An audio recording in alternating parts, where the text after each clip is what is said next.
Universidad Nacional de Colombia, proyecto cultural y colectivo de Nación.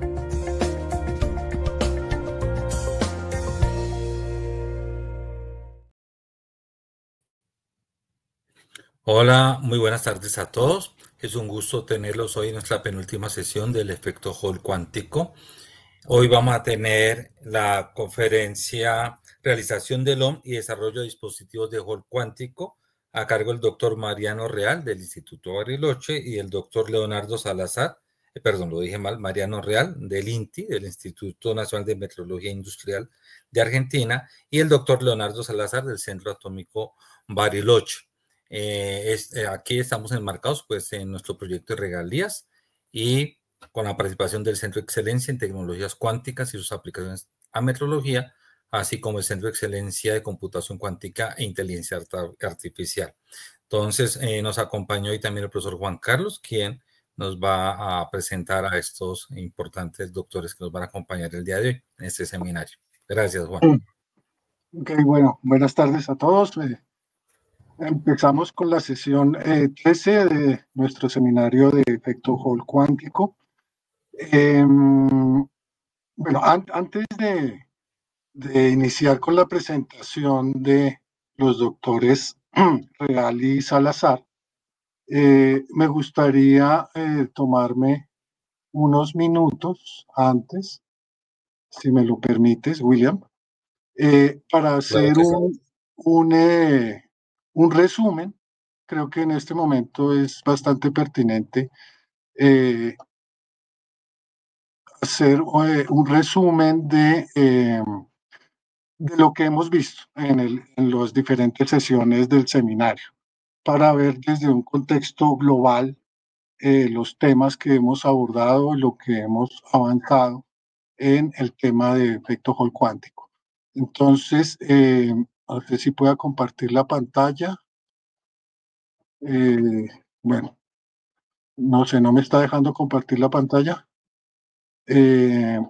Entonces, bueno, creo que entonces lo voy a tener que decir así rápidamente. El seminario constó de 3 partes principales. La primera es efecto Hall clásico, la segunda parte efecto Hall cuántico y la tercera parte efecto Hall como patrón metrológico. 3 principales partes. La primera parte, efecto Hall clásico, tuvimos una sesión de modelo de Drude, de conductividad clásica, sobre la conductividad eléctrica, y particularmente queríamos hacer énfasis en los conceptos de movilidad y densidad de portadores, que son uno de los parámetros fundamentales que vamos a tener en cuenta para la realización del efecto Hall cuántico.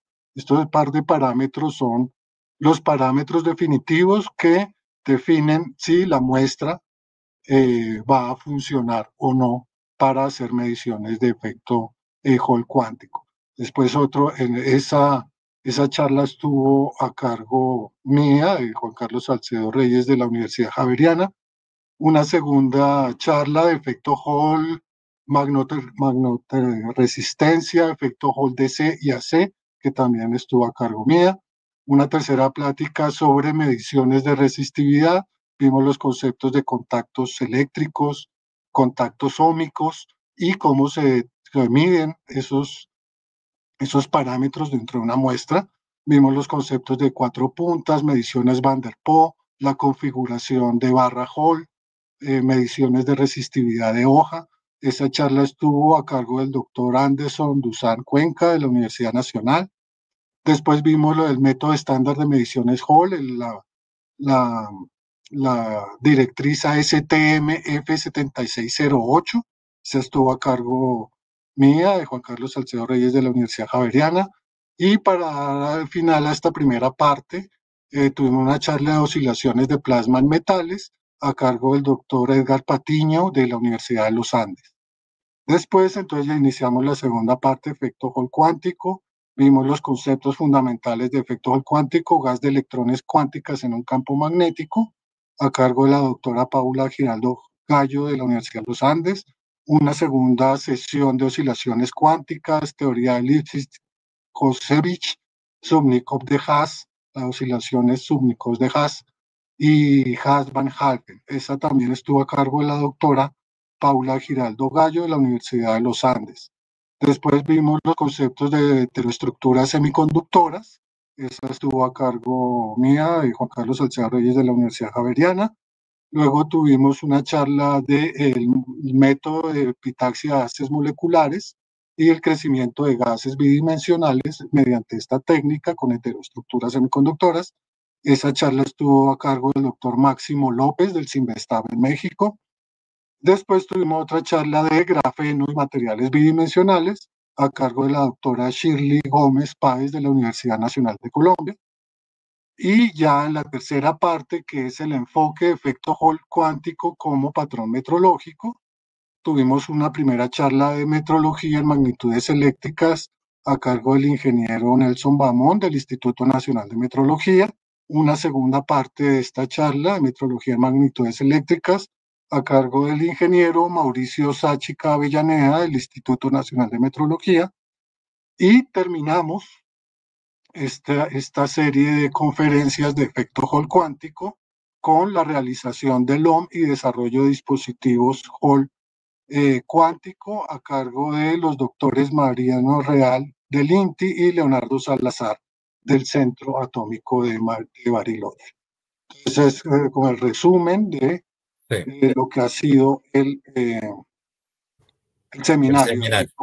Solo dos aclaraciones, Juan. Bueno, en el Hall cuántico fui yo el que dio esa charlita, digamos, introductoria a Hall, pero sobre todo quería mencionar, no, nos falta una charla que es la de perspectivas del efecto Hall cuántico en grafeno, que la vamos a hacer en 8 días, con eso cerramos el seminario, ¿cierto? Okay. Hoy es la penúltima. Muchas gracias, Juan. Ok, perfecto. Sí, discúlpame por la... Uy, qué confusión tan horrible. La primera charla de la segunda parte, gas de electrones cuánticos en un campo magnético y efecto Hall cuántico, esa charla fue ofrecida por el doctor William Herrera de la Universidad Nacional de Colombia. Gracias por esa aclaración, William. Y terminamos entonces el ciclo de charlas del seminario la próxima semana con la doctora Liliana. Ok, entonces procedo a la presentación de los conferencistas de hoy. El doctor Mariano Real, licenciado en Ciencias Físicas por la Universidad de Buenos Aires, doctor en Calidad e Innovación Industrial por el Instituto de Calidad Industrial de la Universidad Nacional de San Martín, esto queda en la provincia de Buenos Aires.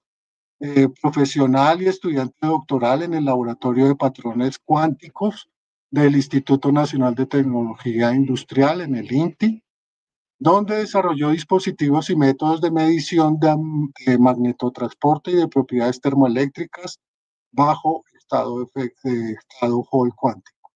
Es especialista en mediciones de resistencia, magnetotransporte y efecto Hall cuántico de alta precisión, así como el desarrollo y generación de sistemas y muestras necesarias para estos fines.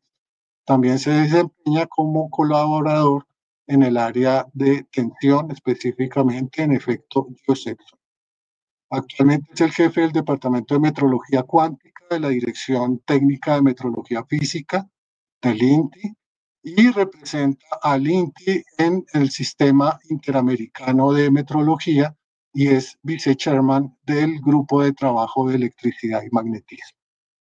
Y simultáneamente la charla la van a dictar simultáneamente los dos doctores. El doctor Leonardo Salazar es ingeniero físico de la Universidad del Cauca.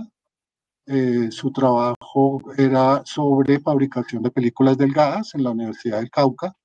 Es doctor en física del Instituto Balseiro, trabajando específicamente en física de superficies. Hizo un postdoctorado en la Comisión de Energía Atómica de Argentina en el desarrollo y procesos de estructuración de dispositivos y sensores de radiación tipo JAMS. Es investigador de la Comisión Nacional de Energía Atómica y del CONICET. Actualmente es el jefe de la sala limpia del Centro Atómico de Bariloche y trabaja principalmente en el crecimiento de películas de T5 por molecular binepitalia. Entonces, sin más preámbulo, pues le doy la bienvenida a los doctores Mariano Real y Leonardo Salazar. Bienvenidos, muchas gracias por aceptar la invitación. No, muchas gracias a ustedes. A ver, Mariano.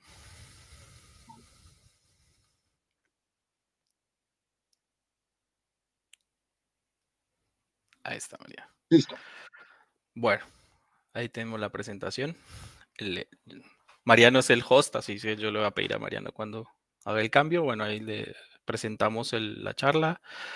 Realización del OMNI y desarrollo de dispositivos Hall cuántico. Por supuesto, es un trabajo que estamos realizando en conjunto con Mariano, acá en la República Argentina.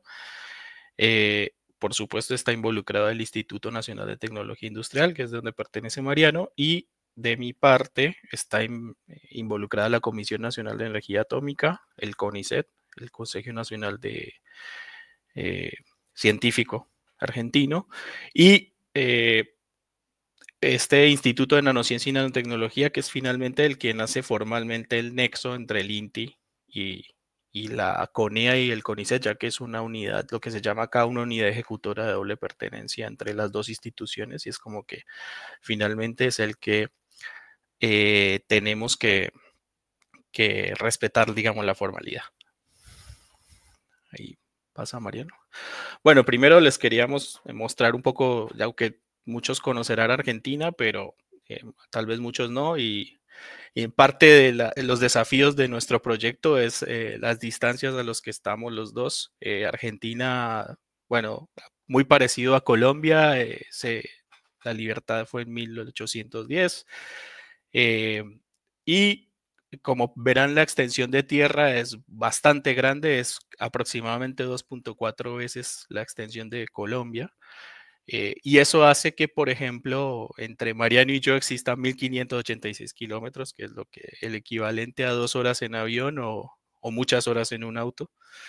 Y en parte eso le da un poco de dificultad logística al proyecto, pero bueno, es algo con lo que en Argentina estamos acostumbrados a vivir. Acá les muestro, digamos, específicamente en dónde está el INTI.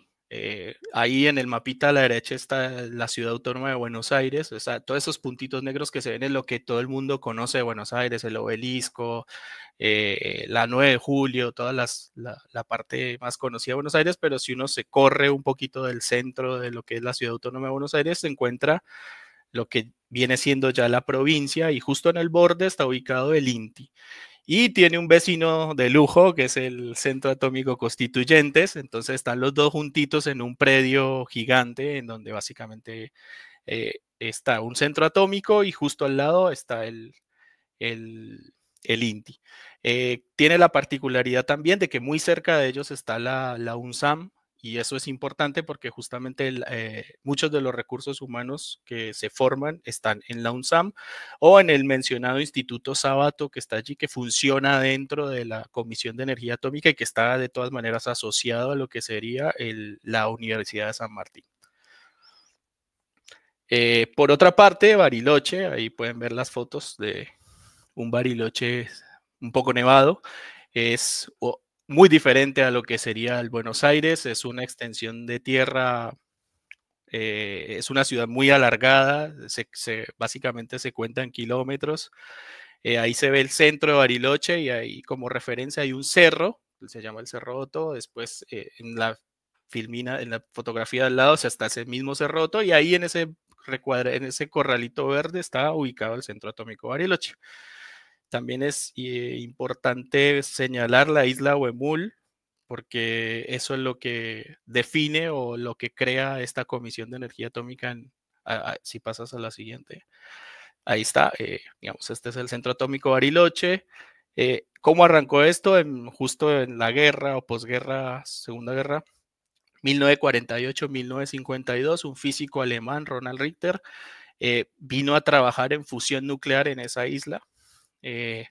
Por supuesto, hubo un montón de presupuesto que se fue adentro de esa isla y no se veían resultados. Entonces, el proyecto básicamente era una estafa, un fiasco. Y el gobierno argentino en ese momento lo que hizo fue crear una comisión de investigación para saber qué pasaba con ese sumidero de plata. Y la comisión esta la lideró el doctor Balseiro, quien finalmente dice, esta es una estafa, mejor agarremos todo lo que está en la isla y hagamos algo con eso, y se le ocurre el Instituto Balseiro, que finalmente en 1955 nace junto a la Universidad de Uncuyo y es el primer instituto de formación de recursos humanos junto con la Comisión de Energía Atómica, y ahí es donde nace básicamente esta alianza entre universidades y la Comisión de Energía Atómica. Después lo van a seguir otros institutos que funcionan en Buenos Aires, el Sábato, el Dan Benninson, junto con la UNSAM. Después está un instituto en Mendoza que es principalmente para medicina nuclear, que es Fuesmen Uncuyo, y está el PLADEMA en Tandil, que es el otro instituto de CONEA, que se encarga todo de la parte de ciencia de datos, computación, inteligencia artificial, etc. Como pueden ver, ahí tenemos un montón de áreas en las que la CONEA está involucrada: física, ingeniería nuclear, ingeniería de los materiales, principalmente en Sábato, ingeniería mecánica, investigación aplicada al ciclo combustible nuclear, y recientemente medicina nuclear, que está en Balseiro, Benninson y Fuesmen, y telecomunicaciones. Esas son las principales áreas en las que la CONEA, digamos, tiene impacto más allá de sus labores como ente regulador y desarrollador de tecnología nuclear en el país. Bueno, ahí sigue Mariano. No se te escucha, Mariano.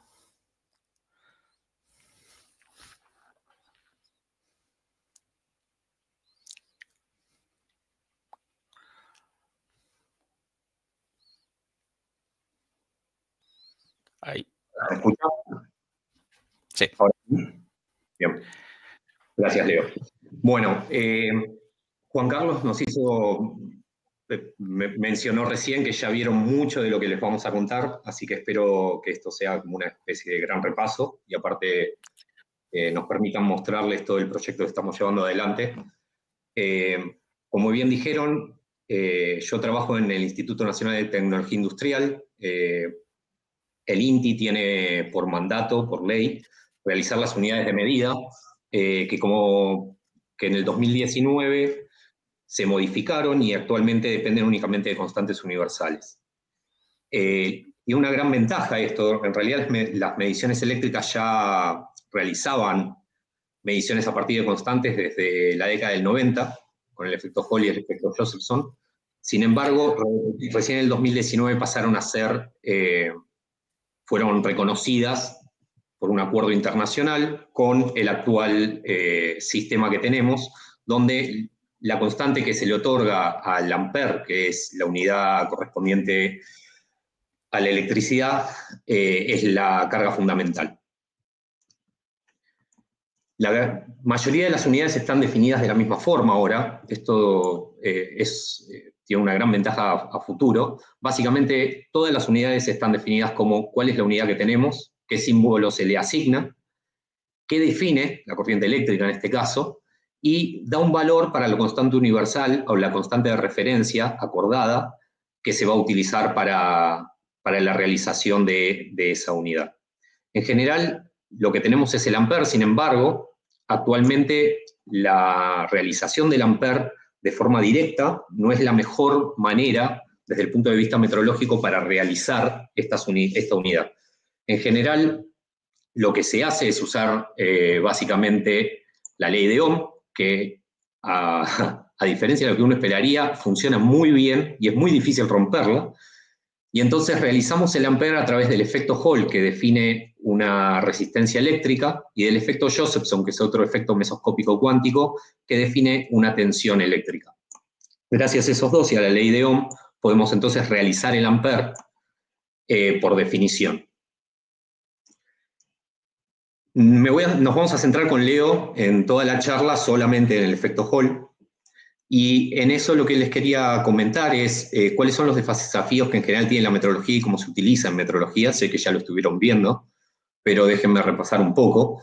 En INTI, en general, tenemos que realizar calibraciones rutinarias de todos nuestros patrones y también de todo el instrumental que nos llega desde la industria y desde laboratorios privados de calibración. En particular, mi departamento realiza esas calibraciones.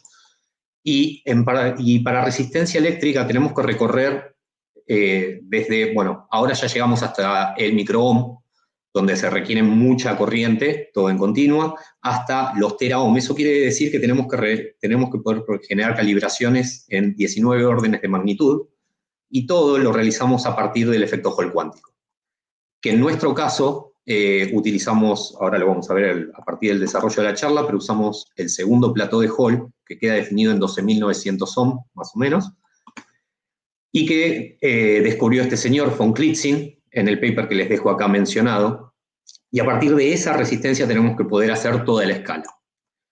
Eso se deriva en una cadena de trazabilidad. En metrología es algo fundamental, tenemos que poder realizar cada medición que hacemos de forma trazable a la unidad o a algún patrón que haya sido calibrado a partir de la realización de la unidad.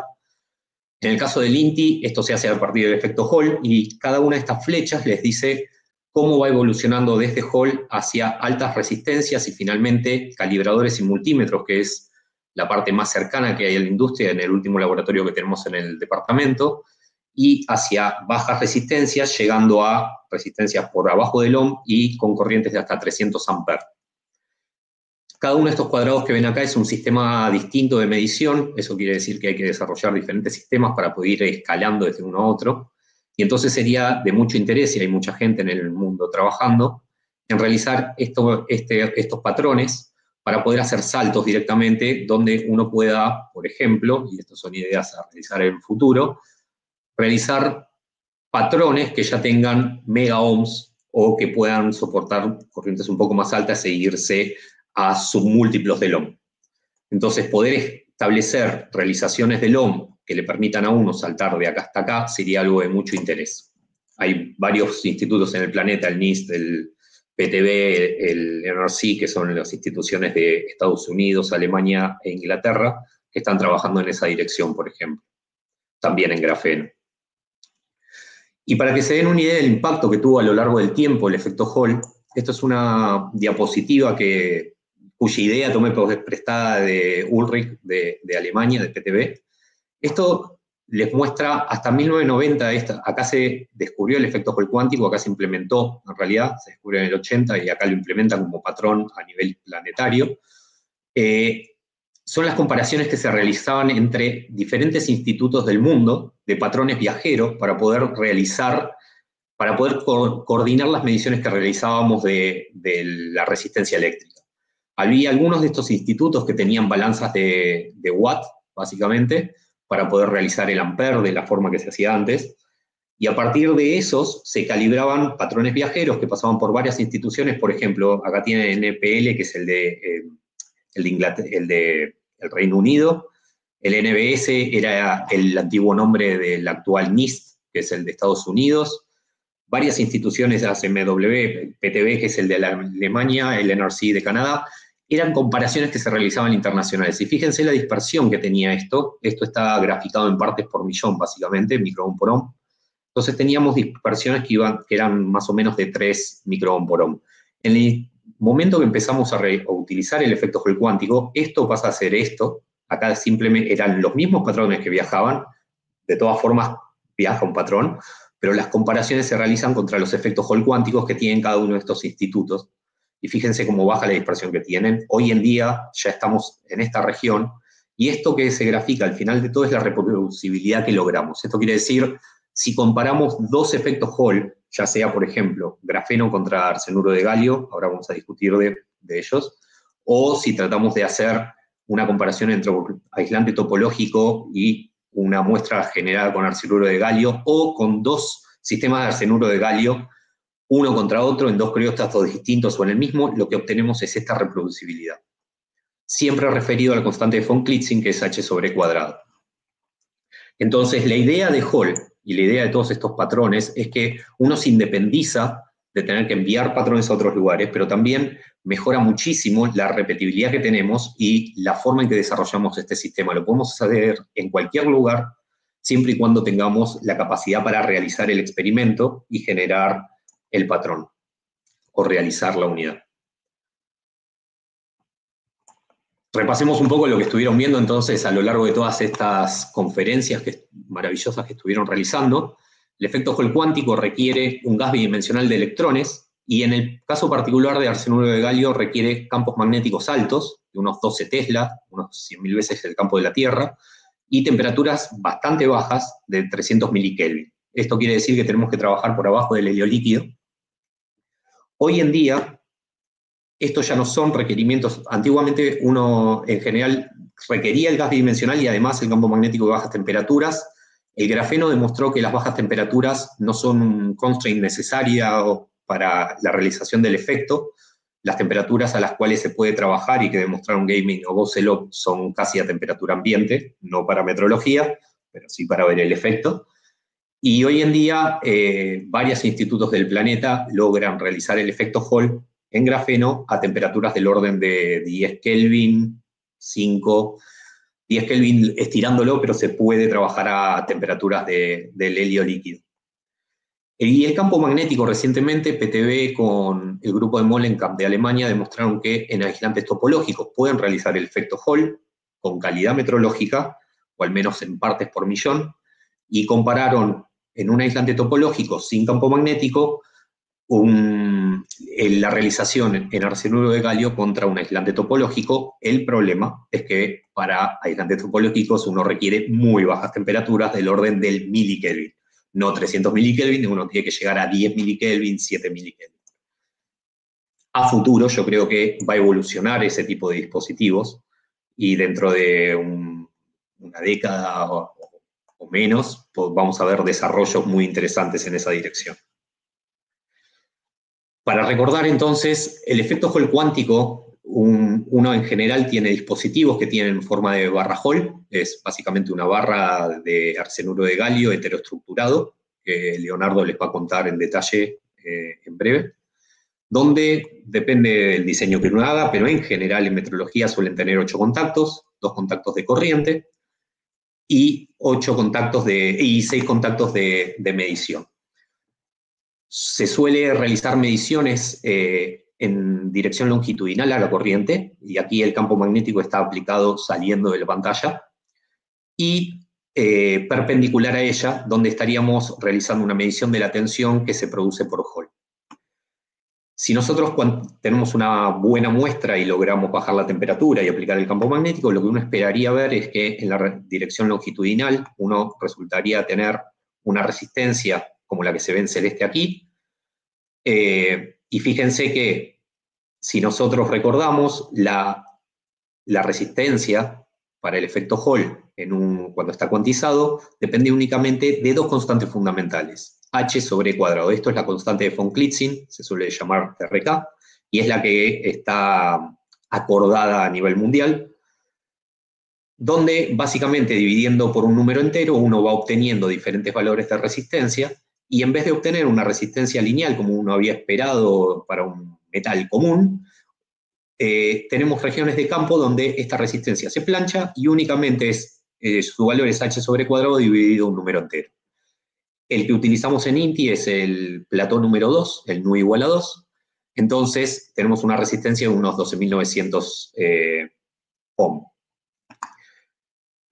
Simultáneamente, la resistencia longitudinal se anula. Y esto es algo que en metrología se estudia bastante. Uno requiere que este cero sea extremadamente bueno para poder decir que el sistema está correctamente cuantizado y que las características metrológicas del valor que estamos obteniendo acá son correctas. Vamos a volver sobre esto a lo largo de la charla, pero básicamente lo importante es que aparecen estos picos que son la manifestación de los niveles de Landau a medida que cambiamos el campo magnético, y gaps de movilidad, que son estas regiones donde no tenemos backscattering básicamente de los electrones en la dirección longitudinal, y simultáneamente tenemos una resistencia constante en mediciones transversales. Fíjense que esto en principio no depende de la corriente que utilicemos, depende muy poco de la temperatura, hay una dependencia, pero del ancho del plató, o sea que si se modifica la temperatura no varía el valor de esta resistencia, si se modifica la corriente un poco tampoco, y si tenemos oscilaciones del campo en torno de estas regiones, tampoco se va a modificar. Eso es un patrón ideal desde el punto de vista meteorológico. Volvemos a Leonardo, que nos va a contar un poco de la cronología del proyecto que tenemos y les va a contar un poco de cómo estamos realizando los dispositivos para poder realizar el efecto Hall. Bueno, así como resumiéndoles nuestra parte de nuestro proyecto, esto empezó más o menos en el inicio de la pandemia, era un llamado del Estado argentino para hacer este tipo de desarrollos. Entonces, en ese momento se inició una alianza entre el INTI, la CENEA y la UNSAM. Principalmente el equipamiento a solicitar era justamente, primero, tratar de hacer un upgrade de las instalaciones de INTI y UNSAM para sacarse un poco el circuito abierto de helio, que es uno de los problemas experimentales que poseen este tipo de experimentos en este momento. Después, por supuesto, hubo cambios políticos, no me voy a extender en eso, lo que derivó en cambios presupuestarios y digamos que en este momento está casi todo en pausa, salvo por nuestros propios esfuerzos en donde decidimos nosotros realmente formalizar la colaboración usando la unidad ejecutora esta de nanociencia y nanotecnología, junto con el personal de vinculación tecnológica, y decidimos aprovechar las capacidades actuales de las instituciones para avanzar con el proyecto, por más de que, digamos, el grifo del agua esté cerrado. Tenemos básicamente las salas limpias del INTI, de Constituyentes y del Centro Atómico Bariloche. En INTI y acá en Bariloche también tenemos equipo para realizar las caracterizaciones, y acá en Bariloche particularmente tenemos la capacidad de fabricar las obleas de gases bidimensionales. Ahí sí les voy dando un pantallazo de lo que es nuestro sistema y que tenemos en la sala limpia. Tenemos, hacia modo general, les menciono, máquinas de spattering para metales, óxidos, nitruros. Tenemos etching por plasma para diferentes materiales, metales orgánicos, etcétera, semiconductores parcialmente. Tenemos, por supuesto, toda la línea de comidos químicos y húmedos, la litografía UV, próximamente litografía electrónica, y nuestro sistema de depósito epitaxial, un MB35 marca River, es francés. Tiene 2 celdas de galio, 2 celdas de aluminio, una celda de indio, eso sería el grupo 3. Después, como grupo 5, tenemos arsénico, y para dopar las muestras tenemos P, dopaje tipo P berilio, y dopaje tipo N silicio. Bueno, ahí Juan Carlos mencionó que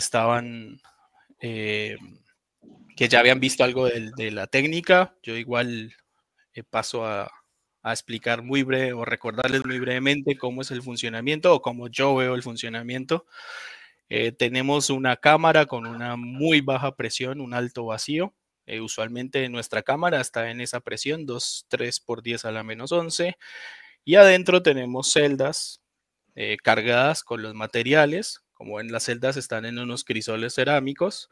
Y ahí adentro está el material, que usualmente ya está en estado líquido siempre, y lo que uno hace básicamente es controlar la temperatura de cada celda para que eso empiece a evaporar el metal.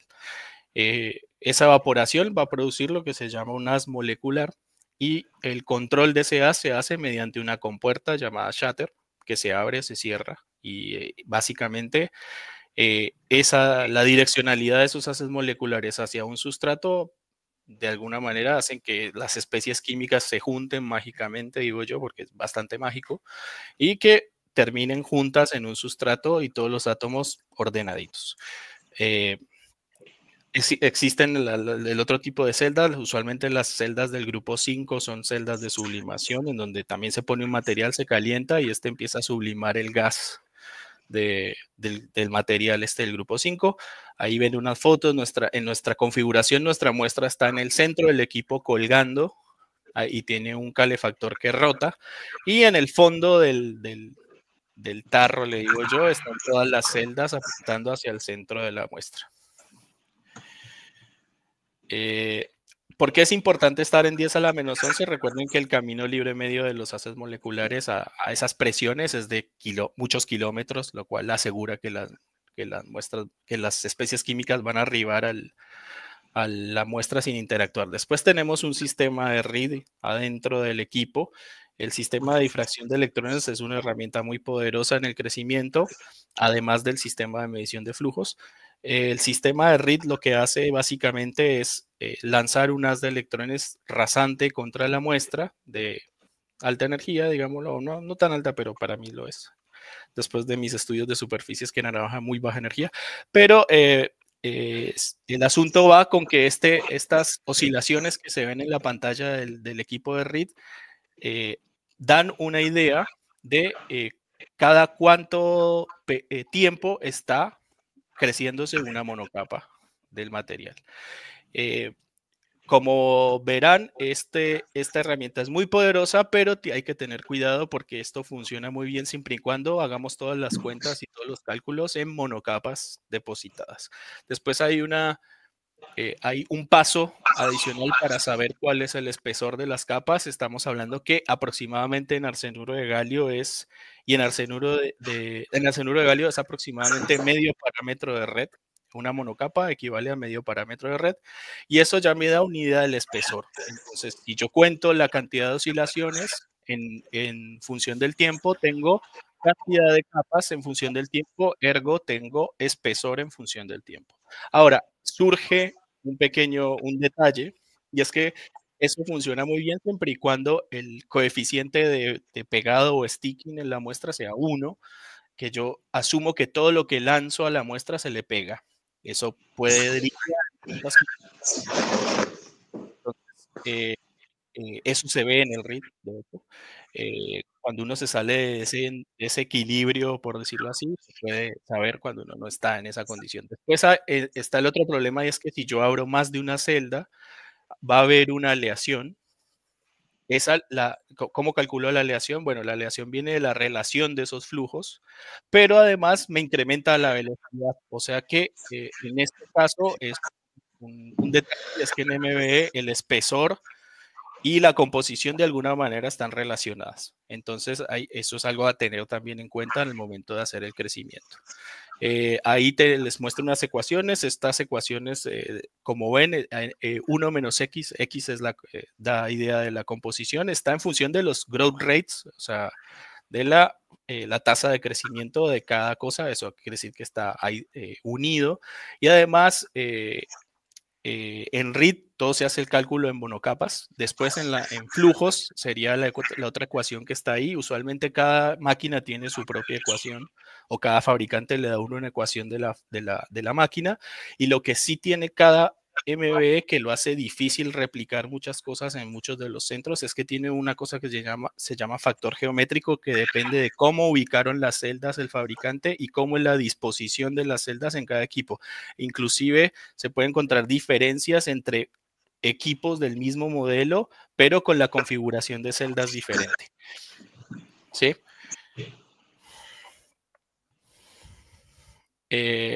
Bueno, como habrán visto con Juan Carlos, la idea de hacer las estructuras, el por qué es atractivo esto, y es porque básicamente en el caso de arsenuro de galio, arsenuro de aluminio, tenemos el movimiento en el parámetro de red de esa celda es muy poco, es mínimo, dando lugar a una excursión en el gap semiconductor muy grande con un pequeño movimiento en el parámetro de red. Eso lo que hace es que sea de alguna manera fácil obtener heteroestructuras epitaxiales, porque por más de que se crezca todo un poco tensionado, el parámetro de R es el mismo y eso ayuda a que no haya muchos defectos, no se crezca muy tensionado, etc. Y además, lo lindo de esto es que con diferentes materiales se mantiene la estructura cristalina y que con esas interfaces que en teoría son cuasi perfectas, tenemos pocos defectos. Recuerden que en electrónica los defectos son centros de recombinación no deseados y eso básicamente atenta contra la movilidad en las estructuras, etc. Finalmente, con este tipo de estas heteroestructuras, uno termina jugando y modulando a gusto espacialmente una propiedad óptica o eléctrica simplemente cambiando un material, lo cual es bastante atractivo, digamos. Acá les muestro, digamos, ya un poco de las cosas que hemos hecho nosotros. Ahí tenemos un equipo de Focus Ion Beam o nano escalpelo, le diría yo. Tanto en INTI como en la CONEA, en los 3 centros que les mencioné tenemos un FIB. Este es el proceso de elaboración de una lamela en FIB. Es una de nuestras herramientas más importantes a la hora de caracterizar muchos de los crecimientos. Lo que se hace es sacar un pequeño pedacito de nuestro crecimiento, colocarlo básicamente en una grilla de TEM y afinarlo de ambas caras con el haz de galio para volverlo básicamente transparente. Cuando está muy transparente es porque los electrones se ven, ustedes ven en el GIF cómo se pone más brillante y eso es porque es muy delgadito y ahí los electrones pasan. En ese momento uno va al microscopio electrónico de transmisión y ve qué está pasando allí y eso es lo que, por ejemplo, les muestro a la derecha. Esta es una muestra bastante especial porque en realidad yo les había mostrado que entre arsenuro de galio y arsenuro de aluminio el parámetro de red se mueve muy poco, pero esta muestra en especial está hecha para hacer un pozo cuántico en arsenuro de indio, que está muy a la derecha en parámetro de red. Entonces, si ustedes alcanzan a ver, se ve como una especie de pequeña super red en la muestra, sería a la izquierda, donde dice 0.2 micrones, hay una super red. Esa super red cumple la función de mitigar los defectos del sustrato a la hora de desgasarlo y como se ve allí cumple muy bien su función, se ve que hay como unas cosas curvas que después con los periodos de la superred se vuelven planos y luego se ve como una escalerita de degradé. Eso es porque intencionalmente lo que hemos hecho es modificar la composición de la muestra entre arsenuro de indio y arsenuro de aluminio, juntos esos tres, aumentando en composición en indio para llevar el parámetro de red de forma escalonada hasta un parámetro compatible con un arsenuro de indio, que es finalmente el pozo que queremos crecer. Eso, o sea, si ustedes me preguntan ¿y dónde está el pozo? Bueno, el pozo estaría a la derecha de la muestra y el sustrato de arsenuro de galio, en este caso, está a la izquierda. Esta es una de esas muestras particulares en donde el pozo, que es lo que yo quiero para jugar y medir, es muy chiquito, se crece en segundos, pero la muestra dura horas creciéndose, es nada más que como el buffer de la muestra. Por supuesto, tenemos acá nosotros particularmente no utilizamos el sistema de RID porque no teníamos un sistema de adquisición de RID. Finalmente, ante la imposibilidad de comprarlo, lo decidimos hacer nosotros caseramente y entonces esta es una de las muestras con las que probamos el sistema de RID y luego miramos en el microscopio electrónico de transmisión y como pueden ver, desde un pozo hasta 40 pozos exactamente iguales. Este en particular es un láser de cascada cuántica, desarrollo de la Comisión de Energía Atómica. Y como pueden ver en la imagen de la izquierda, se ven los planos atómicos, los átomos, digamos, eso. Y se ve muy bien alineaditos. Por eso para mí esto sí, cada vez que lo veo es mágico que todos los átomos se pongan apiladitos uno al lado del otro y que tengan ese tipo de comportamiento. Cuando yo de crecer film delgados y demás he visto cualquier cosa y eso todavía digamos me parece muy emocionante ver esto y que no solo está a corto alcance, sino si ustedes ven la imagen del medio, todavía se ven algunas de esas esferitas a través de muchos pozos y no solamente para un periodo, sino para muchísimos periodos. Por supuesto, acá tenemos toda una batería de técnicas para para caracterizar nuestras muestras. Más allá de las facilidades que tiene INTI, nosotros tenemos, por supuesto, EDS, XPS, rayos X de alta resolución, fotoluminiscencia y elipsometría. Básicamente, cuando llegó nuestro equipo no teníamos mucha idea, empezamos desde cero a aprender a fabricar, y lo que hicimos fue aplicar todas las muestras e hicimos una publicación en un modelo de cómo, teniendo muchas técnicas, podemos ajustar la composición y el growth rate de las muestras sin utilizar el read o utilizar otro tipo de alternativas, digamos. Pasemos. Sí. Otra cosa, otro factor y muy importante que mencionaba Juan Carlos es el dopaje, es cómo se hace el gas. Para eso hay todo un laburo o trabajo atrás de poder calibrar el dopaje que se pone en las muestras.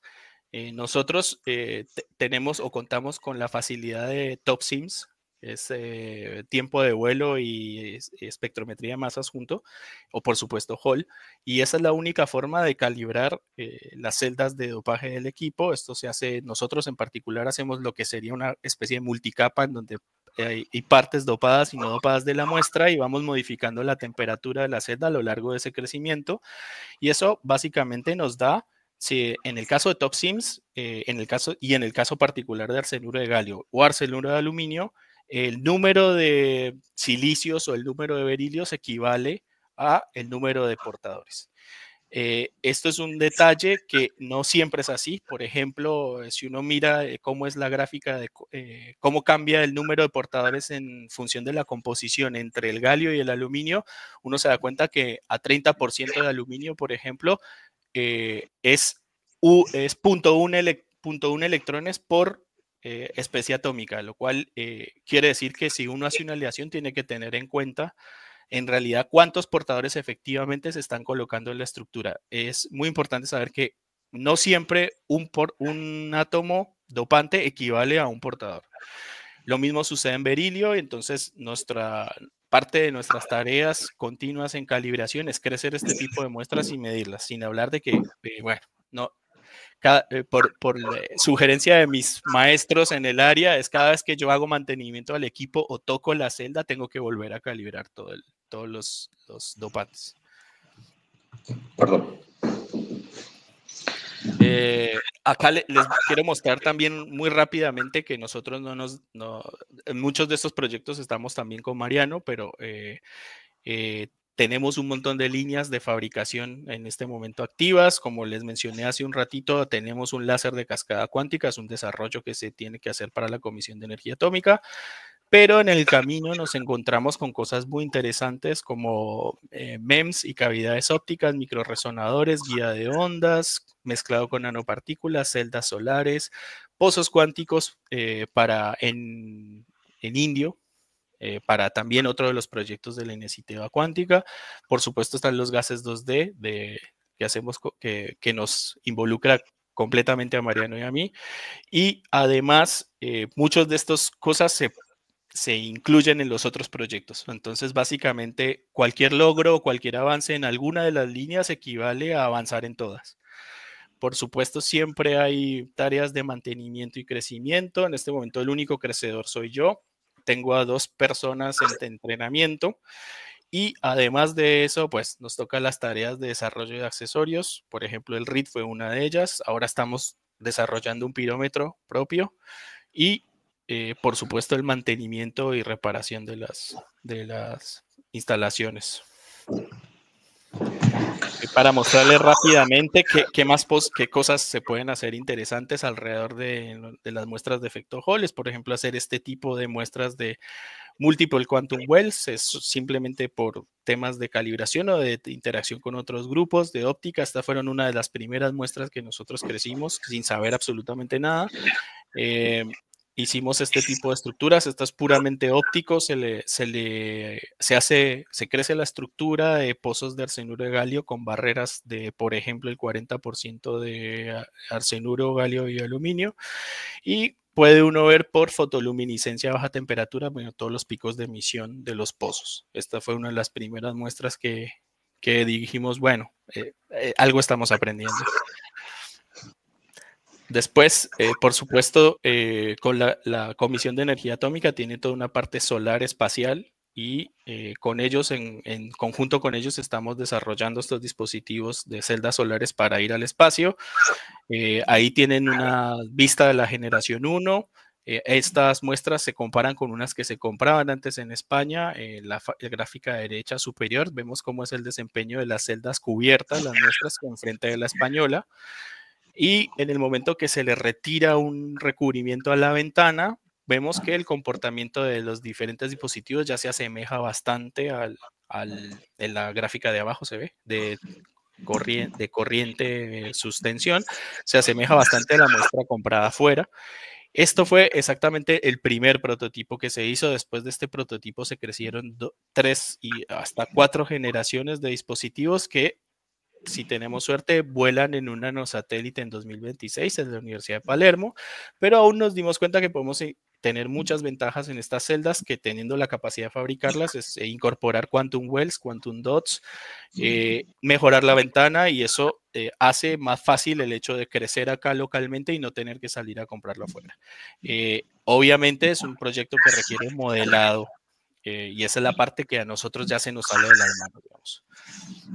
Después tenemos la parte de espejos de Bragg, que es otra de las líneas de trabajo. Estamos haciendo cavidades y espejos.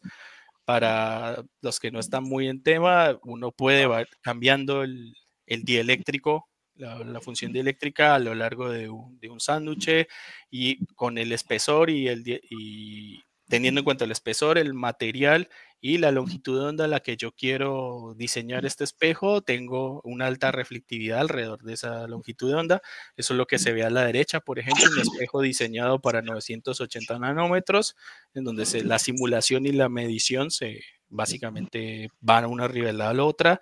Esto, más allá de hacer estas estructuras regularmente para saber qué tan bien estamos creciendo, son de utilidad para los grupos de óptica o etcétera. Esto tiene después una importancia en la parte de fabricación que luego les voy a mostrar. Como les decía, en el caso de tener un espejo, pero si uno les pone un separador y otro espejo, se convierte en una cavidad óptica. Acá es de particular interés el grupo de óptica que trabaja con los cristales de tiempo y otras cosas que derivan de estos primeros dispositivos. Nosotros en parte queremos diseñar esto porque sirve también para la parte de telecomunicaciones. Recuerden que nosotros también estamos inmiscuidos en esa parte. Y la idea de esto es agarrar estas cavidades ópticas que, entre otras cosas, son muy sensibles, tienen un altísimo factor de calidad, es colocarlas en muestras que se mueven, que esa es la diapositiva que sigue. Y, por ejemplo, ven nuestro primer dispositivo de resonador mecánico. La idea futuro es colocar darle la parte óptica a la parte y mezclarla con la parte eléctrica. Es algo que en tecnología de silicio no se puede hacer, ese tipo de cosas, y nosotros queremos desarrollar toda una línea de una plataforma de microresonadores que tengan sensibilidades y funcionalidades ópticas, que es lo que te da la familia 3.5. Este fue, por ejemplo, nuestro primer microresonador. Es básicamente, vulgarmente, un trampolín. En la parte de fabricación es muy interesante porque es tener una estructura flotante, y al medirlo, por ejemplo, nos dio un factor de calidad de 16.000, que es, tengo entendido, según los chicos, están muy felices porque es bastante elevado para este tipo de resonadores. Puede ser más, obviamente, o podría ser menos, pero menos mal es un valor decente. La cosa es que cuando uno tiene este tipo de plataformas se abre la puerta para hacer muchas más cosas, porque ¿qué puedo colocar yo en el puentecito? Puedo hacer un puentecito, o que es lo que se llama clampet, o puedo poner un espejo en la punta del trampolín, o poner una cavidad, o poner un gas bidimensional, o poner nanopartículas, y esto me da una plataforma para hacer un montón de sensores y dispositivos con este tipo de microresonadores. Otra cosa a la que empezamos a apuntar es a fabricar una estructura fotónica con la intención de hacer un peine de frecuencia a futuro. Esta fue nuestra primera prueba. Lo que hicimos fue hacer estos disquitos y guías de onda tipo riel. En este caso, todo esto viene derivado de la fabricación de poder liberar muestras. Y nos dimos cuenta que pudimos, haciendo un experimento muy simple de poner una fibra óptica de un lado del chip en el riel y recogerla en el otro lado, vimos cómo prender, apagar un LED, un láser infrarrojo, hacía que se viera del otro lado. Básicamente la luz está pasando a través de nuestro chip y está pasando del otro lado. Ahora la idea es empezar a combinar esto, hacer un circulador, hacer todas las cosas necesarias para avanzar hacia sensores o hacia un peine de frecuencias fabricado por nosotros completamente. Aquí ya empezamos con la parte de los gases, lo que les mencionaba Mariano. Tenemos las barras Hall. Se hace sobre un sustrato, usualmente cianuro de galio. Se crece todo un buffer, toda una estructura de relajamiento, de evitar defectos y todo. Y finalmente hay dos formas de hacer esto. Se pone un delta doping, que es simplemente abrir una de las celdas dopantes en una parte del crecimiento y cerrar el resto del crecimiento. Eso es lo que se llama un delta doping. Y lo otro que se hace, si no, es acompañar el crecimiento en este caso, el arsenuro de galio de aluminio con la celda del dopante abierto. Son dos formas de hacer los gases. Después hay otro tipo de formas de hacer los pozos, pueden ser lo que se llaman triangulares o cuadrados. Eso implica dopar en una zona o dopar en varias zonas, etcétera.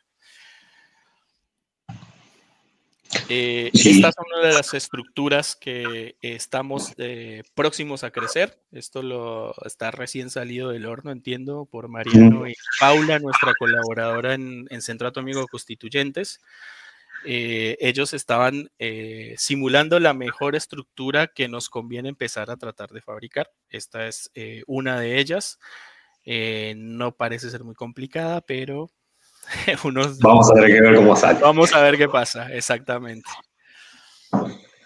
Después, acá está a modo general el proceso de fabricación. Es un proceso un poco largo y complicado en el aspecto de que muchas cosas se sabe que no van a funcionar o que funcionan bien a temperatura ambiente y después a baja temperatura no funcionan. Una de ellas es los contactos, pero en general el proceso básico consta de 2 litografías, una litografía para definir la mesa, lo que se llama la mesa, y la segunda litografía para definir el contacto. Después, Mariano utiliza barras Hall para medir específicamente efecto Hall, y después utiliza esta otra geometría de anillos concéntricos para efecto Corvino.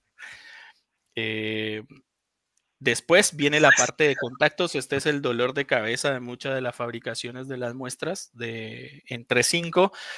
Nosotros, todo el equipamiento para hacer los contactos lo hicimos nosotros, casero, y esta es una de las mediciones. Por ejemplo, cuando depositamos el níquel oro germanio sobre una muestra de 3,5, como ustedes pueden ver, el top sims prehorneado, básicamente los metales están arriba del semiconductor. El semiconductor sería lo verde y los metales serían la parte amarillita por el oro y esas cosas. Y el comportamiento eléctrico de esto básicamente es una barrera Schottky, es un diodo, como debería ser.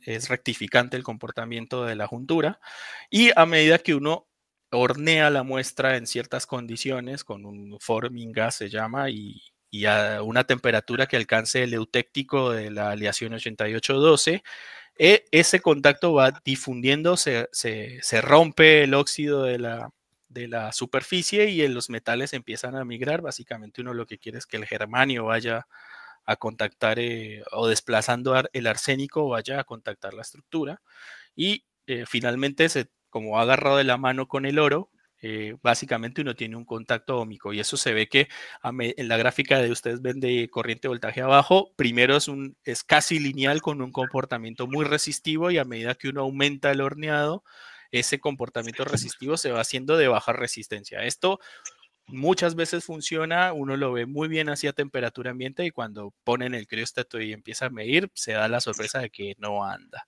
Y eso obliga a tener todo a hacer un sistema de pruebas previo a poner en el crióstato para realmente colocar muestras que sirvan en el sistema de medición. Finalizando, digamos, ahí les muestro, ya vamos a la parte de caracterización que les va a contar Mariano. Algunas de las mediciones ya ha empezado Mariana a hacerlas con nosotros acá en Bariloche. Tenemos el crióstato de Blue Force, sirve para corriente continua, microondas, tiene también unas fibras ópticas y ¿qué puede hacer? Pues puede ir hasta 10 milikelvin en el plato más bajo y tiene un imán superconductor de 8 teslas, digamos.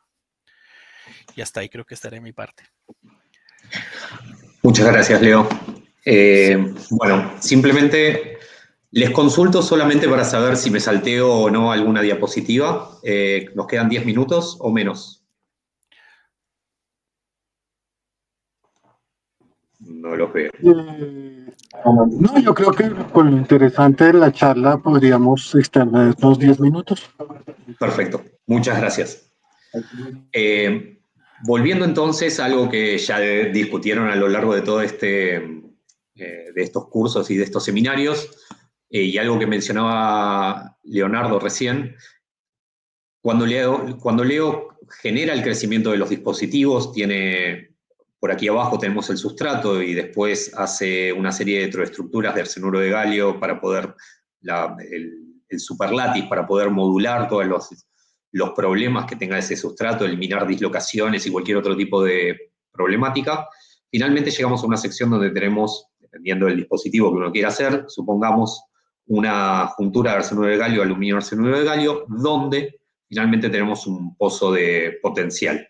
Ese pozo va a ser que estos dopantes van a llegar con nuestras cargas y ahí va a ser donde vamos a tener el gas bidimensional. Acá tendríamos la superficie y justamente ahí reside el problema de esto que mencionaba Leo. Cuando ustedes depositan el metal, el contacto óhmico que quieren realizar, necesitan difundirlo hasta la sección donde tienen el gas bidimensional. Y el inconveniente del arsenuro de galio requerimos tan bajas temperaturas justamente por la distancia que tenemos entre el ground state y el primer excitado, que queda determinado por la distancia entre los niveles de energía, que si uno hace la cuenta básicamente requiere más o menos estar por debajo de 1 Kelvin, y eso nos determina cuál es la temperatura de trabajo, en arsenuro de galio por lo menos. Tiene otra ventaja que uno puede hacer la cuenta, es una cuenta bastante sencilla para estudiantes de física, si hay alguno aquí escuchando, les recomendaría mirarlo, es muy interesante cómo está. Uno puede hacer la cuenta de cómo le queda para el potencial de este gas bidimensional cuando está en este pocito, y básicamente la longitud de onda electrónica en la dirección Z queda confinada dentro, o sea, la longitud de onda es mayor que la distancia que tenemos de energía. Entonces, básicamente quedan efectivamente confinados, y ese es el motivo por el cual además los queremos en el ground state. Una vez que saltamos al primer excitado, ya la longitud de onda es otra, y entonces tenemos canales de conducción en paralelo que no queremos cuando queremos realizar el efecto, y va en detrimento de lo que queremos medir, especialmente en metrología. Volviendo a la curva original que les había mostrado, les había dicho y vieron a lo largo de todos estos cursos y seminarios que estos son los niveles de Landau, básicamente. Acá es donde la muestra actúa como un semimetal. Y tienen otras regiones que van a ser los gaps de movilidad. Esta es la manifestación en campo. Básicamente lo que tenemos que pensar es que los niveles de Landau, digamos, que tenemos uno aquí y otro aquí, supongo que me están mirando, pero básicamente se van separando a medida que nosotros cambiamos el campo magnético. No es que la energía va pasando a través de los niveles, sino que la densidad de estados se ve corrida por culpa del campo magnético que pongamos, y entonces finalmente, si tenemos el estado número 2, tenemos 2 estados llenos, y estamos en el número 3, tenemos 3 estados llenos, y en particular, fíjense, hay puntos muy interesantes en esta curva. Por ejemplo, que es el lugar a donde el campo magnético llega a una resolución, llegamos a una energía donde podemos resolver el spin splitting. Esto que se ve acá es el resultado de tener un spin up y un down son estos dos picos que se ven acá, y entonces a partir de este lugar ya este es un spin y este es otro. En cambio, todos los anteriores, básicamente tenemos un 2 entre uno y otro, porque estamos mirando un nivel de Landau y otro nivel de Landau. Si ustedes tienen, esta muestra es de metrología, fíjense que para campos de 10 Tesla estamos recién ahí llegando al plató número 2. Si ustedes ven publicaciones recientes, en general se hacen sobre muestras que presentan efecto fraccionario. Después si hay alguna pregunta tenemos para mostrarles de eso, pero después en las preguntas. Pero toda esta curva la verían comprimida, por ejemplo, en esta región. Eso se logra trabajando con la densidad de portadores, como había dicho Juan Carlos, y con la movilidad de los dispositivos. Se requiere mucha movilidad y trabajar con esa densidad. La densidad de portadores les determina básicamente dónde les va a caer cada uno de los platós una vez que realizaron la muestra. Acá les muestro simplemente para que vean qué es lo que sucede.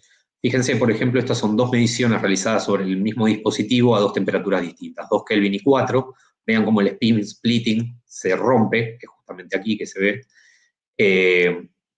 Y es algo que uno puede estudiar a lo largo de diferentes dispositivos a diferente temperatura.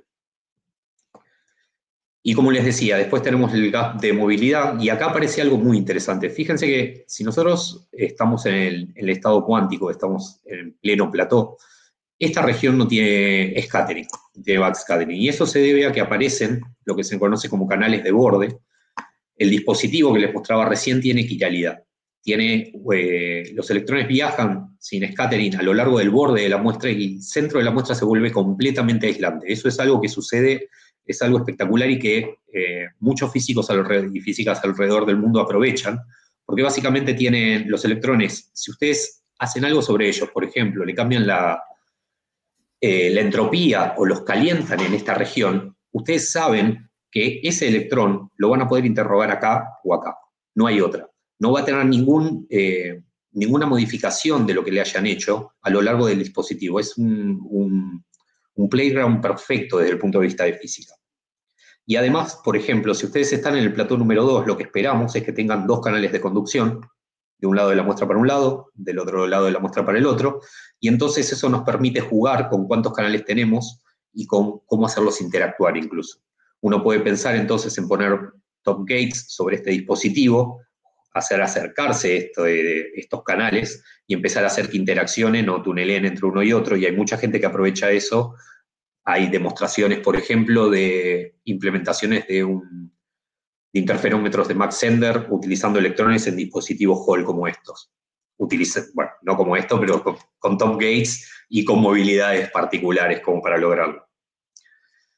Déjenme terminar contándoles un poco sobre los dispositivos Corvino que les mencionó Leonardo. Esto es algo que estamos trabajando actualmente con él y con el grupo de Leandro Tosi y de Liliana Rachea y Hernán Pastoriza allá de CAP, del Centro Atómico Bariloche.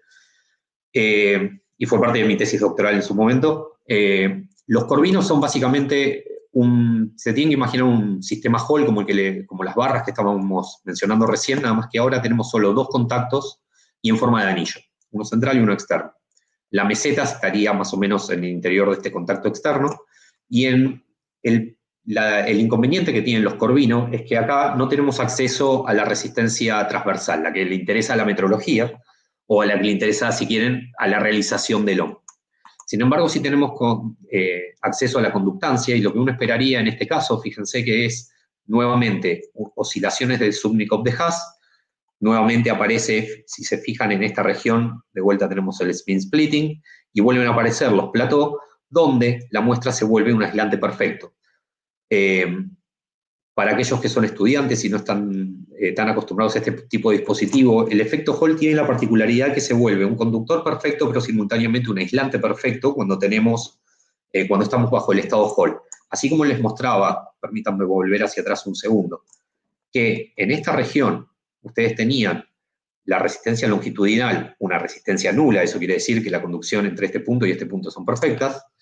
Si lo miramos desde el punto de vista de un anillo, los canales de conducción en este caso los tenemos alrededor de los anillos, y entonces no hay interacción entre el anillo interno y externo a través de la corriente cuando estamos en el efecto Hall, cuando estamos cuantizados. En este dispositivo en particular que les estoy mostrando acá, en esta medición, esto que se ve acá son los inicios de del efecto fraccionario, muy temprano en campo magnético, y medido a 280 milikelvin. Si bajáramos la temperatura, esto se vuelve muchísimo más pronunciado y es algo muy interesante, pero que voy a dejar de lado en lo que sigue de la charla, porque nos vamos a concentrar más en esta región. Nuevamente, en naranja acá les muestro, ese es el nivel de Landau, los niveles de Landau que charlábamos recién, y nuevamente tenemos los platos donde están los canales de borde que estábamos discutiendo. Lo que hicimos en este tipo de dispositivos, y que Leonardo les mencionaba, es, estuvimos estudiando cómo es la termoelectricidad bajo estado Hall y en los niveles de Landau.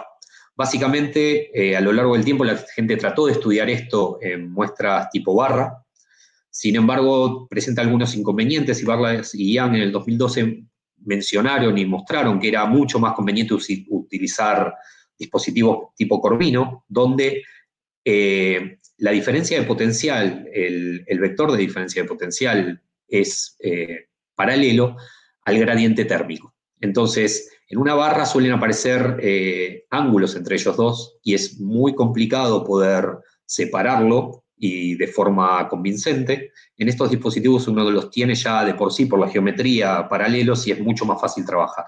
Recordemos que entonces lo que estamos buscando con una diferencia de potencial es generar una diferencia de potencial a partir de una diferencia térmica, el típico efecto Seebeck que uno podría estudiar en cualquier otro material. Lo que hicimos para esto es lo que, en general, lo más sencillo que se nos ocurrió, que es poner un calentador central, generar una diferencia térmica con ese calentador, y tratar de medir el efecto termoeléctrico que podíamos lograr. Acá el gris oscuro representa las zonas que nos comimos de la meseta que les mencionaba Leonardo, o sea que el gas bidimensional viviría en la región gris claro que se ve acá, y en naranja son todas las metalizaciones que tenemos, 2 contactos ómicos y un heater central, que es el que nos va a permitir calentar. Entonces la idea de todo esto es poder lograr una diferencia de temperatura y ver si obtenemos una diferencia de potencial. Nuevamente, no voy a entrar en detalles, usamos litografía óptica, como les mencionó Leonardo. Lo que sí quiero que tengan en cuenta es que el heater está fuera de la región del gas bidimensional, solo que estaría representado acá por la línea punteada. Y por otro lado, quedó un 0 acá abajo, pero las muestras son enormes. Entre la región más interna y más externa de estos dispositivos hay 160 micrones, o sea, 1,6 milímetros, son muy, muy grandes. Y los dispositivos que estuvimos usando son los que les mostró Leo. Acá tendríamos en el centro el heater, por fuera de la meseta, acá hay una línea punteada mostrando dónde termina la meseta, y cada uno de estos es una región de metalización, es un contacto óhmico. Lo interesante de esto es que cuando uno hace este tipo de dispositivos, además, las sombras son los cables que conectamos para poder hacer las mediciones, ¿sí? Simplemente.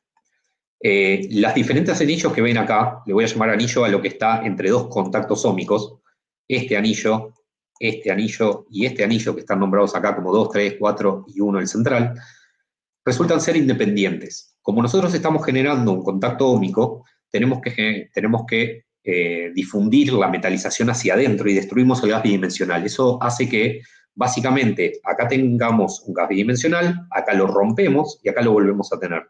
Y entonces la medición entre 2 de estos anillos consecutivos, por ejemplo, entre este contacto óhmico y este, es independiente de una medición entre este y este. No podemos medir, por ejemplo, entre este punto y el punto más externo, porque vemos la suma de los anillos, no vemos algo independiente. Y simplemente para comentarles, voy a ir un poquito más rápido acá, lo que hicimos fue generar mediciones calentando el heater central. Pudimos ver que a la temperatura de trabajo de 300 milikelvin podíamos generar diferencias térmicas importantes entre el centro y la parte externa, y realizamos mediciones de tensión a partir del calentamiento y en segunda armónica. Esto es, como la corriente viene, como la potencia viene como RI cuadrado, uno aplica una tensión sobre el heater y midiendo en la segunda armónica la respuesta en tensión, obtiene cuál es la respuesta termoeléctrica. El heater nos generaría acá está representado en rojo la sección más caliente de la muestra, y se iría enfriando hacia los costados, que es donde está contactada con el crióstato. Lo que ven acá en este gráfico es una medición de la conductancia, y lo que está punteado es la conductancia que obtuvimos a partir de un modelo que realizamos.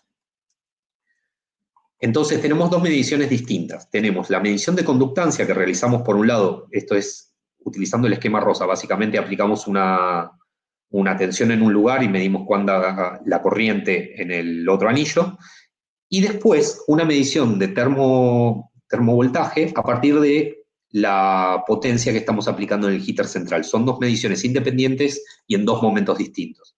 Las mediciones con el setup rosa nos dan las oscilaciones que se ven aquí en la conductancia, lo que está punteado es el modelo que realizamos, y esto, a lo que vamos a llegar ahora, déjenme mostrarles primero el resultado, es a este tipo de respuesta que vemos cuando medimos la respuesta termoeléctrica por el calentamiento que generamos en el centro de la muestra. Esta línea en particular azul que se ve es para el segundo anillo. Lo que sí les voy a pedir es que no nos concentremos en las regiones donde la muestra está completamente cuantizada, que es aquí. Como podrán ver, hay oscilaciones bestiales en esa región. Todavía estamos trabajando en explicarlas y no hay nadie que haya podido explicar bien por qué se ve esto, pero sí tenemos la respuesta esperable cuando estamos atravesando la región de los niveles. Fíjense que empezamos con una tensión positiva, pasando por 0 del lado izquierdo, y pasamos a tensiones negativas del otro lado. Nuevamente, lo que está en azul lleno es la medición que realizamos, y lo que está en la línea punteada es la respuesta que tenemos de un modelo que se generó con Liliana Rachea y colaboradores de allá de Bariloche. Esto lo hicimos pensando, básicamente, que los dispositivos son un sistema de dos terminales y que podemos modelarlo como una única transmisión entre el contacto caliente y el contacto frío. No voy a entrar en el detalle, pero básicamente utilizamos las funciones de Onsager, y a partir de una única medición de conductancia podemos modelar cuál es la transmisión, y a partir de ella podemos obtener resultados como los que les muestro acá. Estos son diferentes potencias de heater central, midiendo en el mismo anillo. Nuevamente, las mediciones que están en línea llena son mediciones reales, y lo que está en línea punteada es la predicción que tenemos a partir del modelo. Lo podemos ver con diferentes potencias, en este caso 17, 69 y 277 nano. Lo que está abajo es la conductancia para tener de referencia. Fíjense, esta es la región que no podemos explicar, esta es la región donde funciona bien todo, en medio del nivel. Y lo mismo pasa a diferentes temperaturas. Podemos cambiar la temperatura y el modelo responde muy bien. Así que estamos muy contentos con lo que pudimos medir con esto, y estamos trabajando ahora para ver si podemos llevarlo más allá y podemos realizar mediciones de este sistema como máquina térmica. También estamos intentando explicar qué es lo que sucede aquí. Nos está llevando más de lo esperado. Esperamos encontrar una respuesta en breve o pronto. Para lo otro que utilizamos esto y que requirió, todas estas mediciones requieren tener una muy buena medición de las diferencias de temperatura.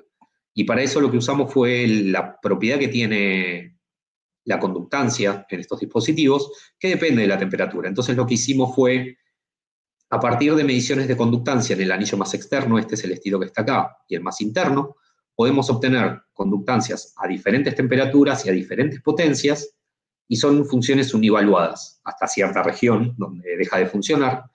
Invirtiendo eso, uno puede obtener la temperatura en función de las diferencias de conductancia, y puede realizar una predicción de las diferencias de temperatura entre las mediciones y lo que uno obtiene. Acá hay agregados, además, simulaciones por elementos finitos, pero básicamente pudimos ir determinando, tenemos una muy buena medición de diferencias térmicas en estos dispositivos, que son los puntos azules que se ven aquí. Son bastante lineales. Entonces, dada una potencia aplicada, podíamos decir cuál iba a ser la diferencia de temperatura que obteníamos en el dispositivo. Y déjenme terminar solamente volviendo a Hall a partir del Corvino.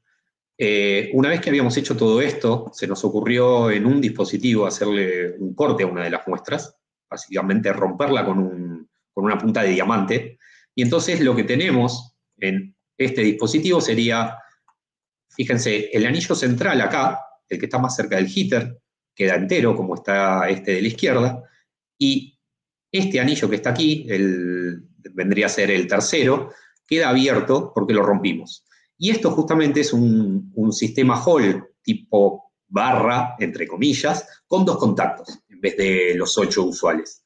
Uno debería esperar que en este anillo, en el central, obtener la misma conductancia que teníamos antes de Corvino, y a pesar de estar tan deforme, deberíamos seguir obteniendo la resistencia Hall que veíamos al principio de esta charla. Y fíjense que es justamente lo que obtuvimos. Lo que se ve acá en rojo es la medición del anillo central, y lo que está en azul es la medición del anillo 3, que es este que está acá, y que como está roto solamente en esta punta, uno lo que obtiene son estas posiciones, que son los platos que a la izquierda están representados como 1/4 de la proporción con RK.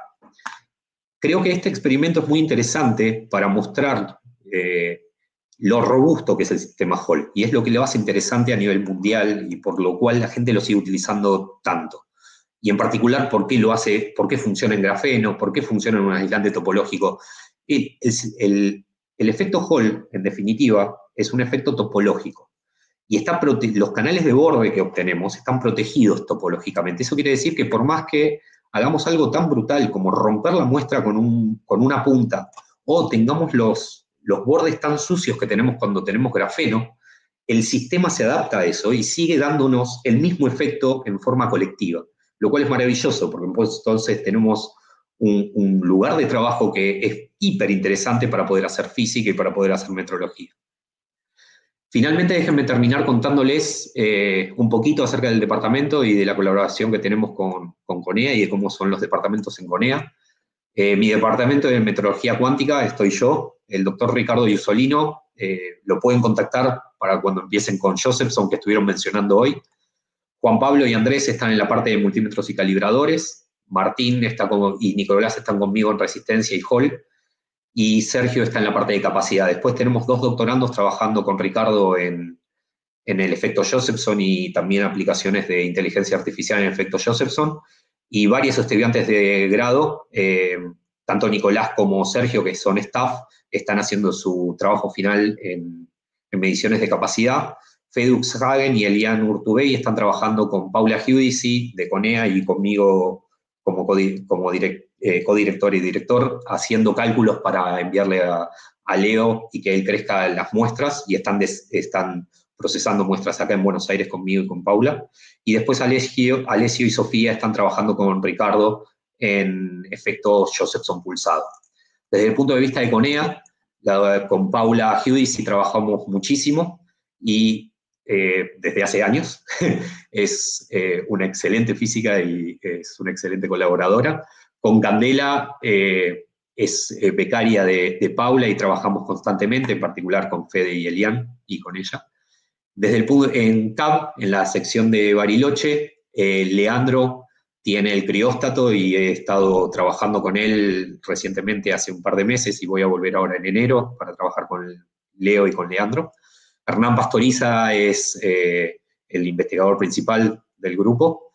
Leonardo, a quien han tenido el gusto de escuchar, es el crecedor y la persona en la que recaemos para poder generar todos estos dispositivos. Kelvin trabaja con todos ellos y, como postdoc en el grupo. A María José está trabajando con Leo, pero no la traté tanto. Y después están Jenel Prado y Emma Carvalho, que es de vinculación tecnológica. Emma está colaborando con nosotros para generar toda la vinculación entre las 3 instituciones que les mencionó Leonardo. Desde el punto de vista de teoría, Liliana Rachea es la persona principal, fue mi codirectora de doctorado y es una persona excelente y una gran física. Y tiene, en parte, no menciona a todos sus estudiantes, simplemente a Juan, con quien estoy trabajando, y con ella, modelando los dispositivos que medimos y haciendo las mediciones de termoresistencia. Después, tanto Leonardo como yo y Leandro Tosi tenemos colaboradores externos, en particular en el ETH de Zurich, Werner Beckscheider, que es un crecedor, es el director del grupo, tiene un grupo excelente con Christian Reichel y Werner Dille.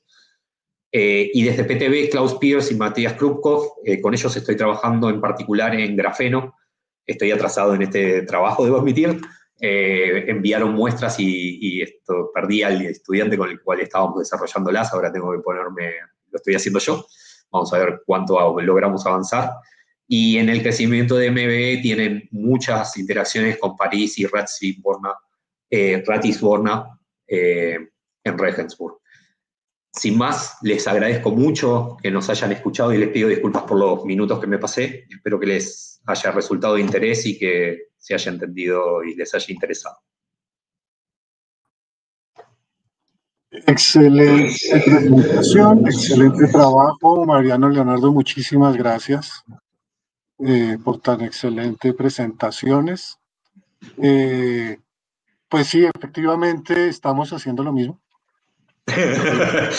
Ahí tocaría mirar cómo logramos articular, trabajar en equipo, pues para colaborarnos, ¿no? Básicamente, o sea, estamos haciendo lo mismo, queremos llegar al mismo sitio, pues habrá que buscar la manera de poder colaborar en ámbitos de integración científica latinoamericana, ¿no? Mucho del proyecto se ha centrado desde ese punto de vista, desde esa dirección, de lograr obtener una integración, colaboración latinoamericana, particularmente. Por eso casi todas las aristas del proyecto siempre tienen mucha colaboración con países latinoamericanos, particularmente con México y ojalá ahorita con Argentina.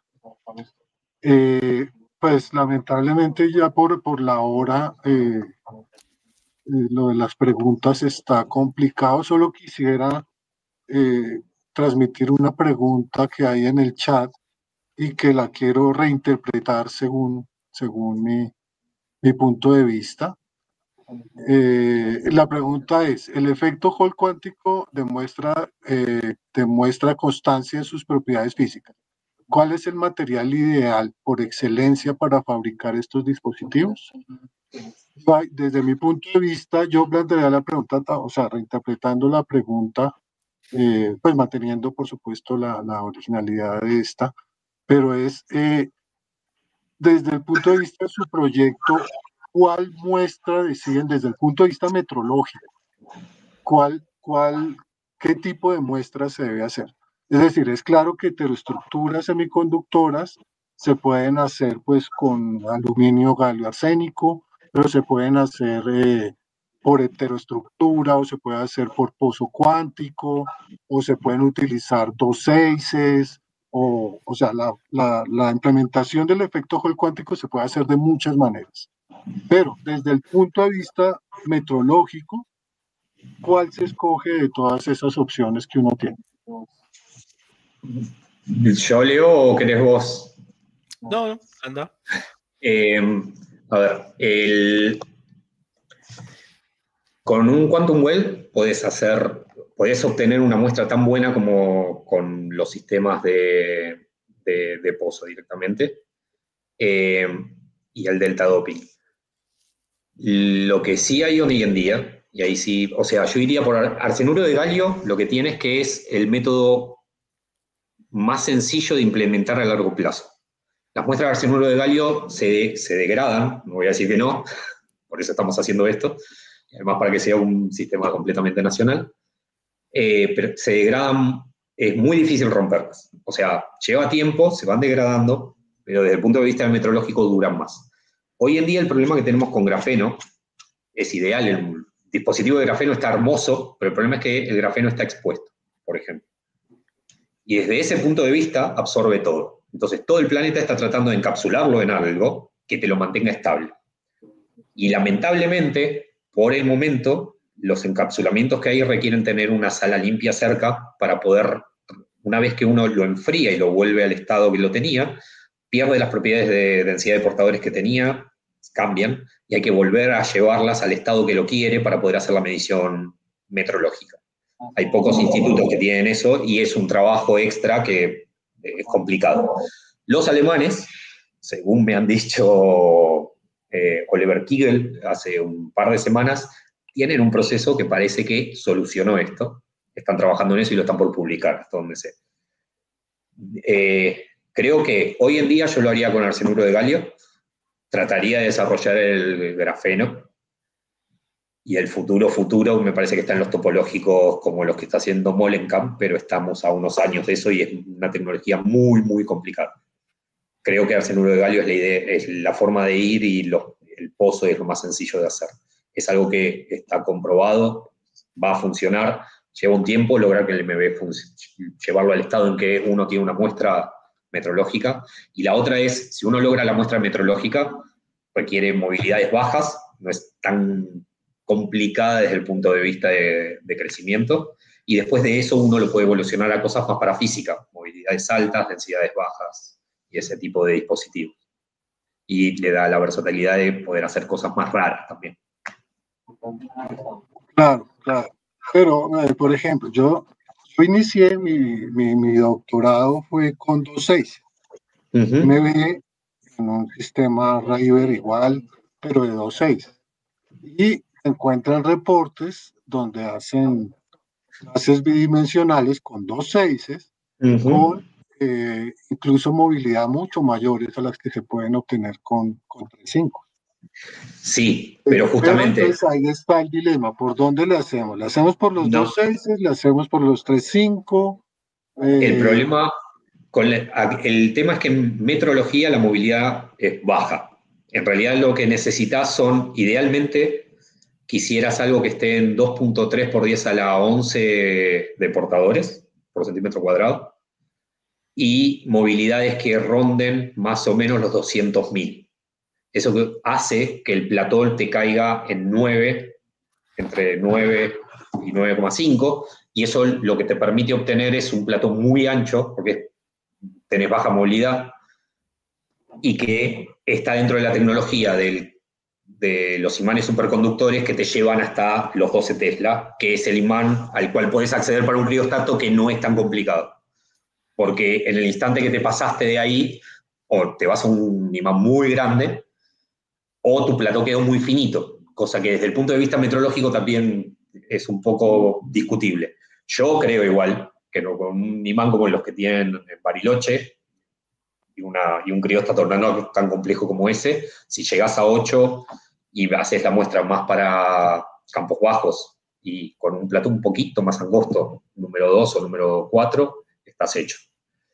Apuntaría al 2 y al 4, no al 3, por ejemplo. El plató 3 viene de un impar y entonces es mucho más susceptible a corriente y campo magnético y cambios de temperatura, por ejemplo.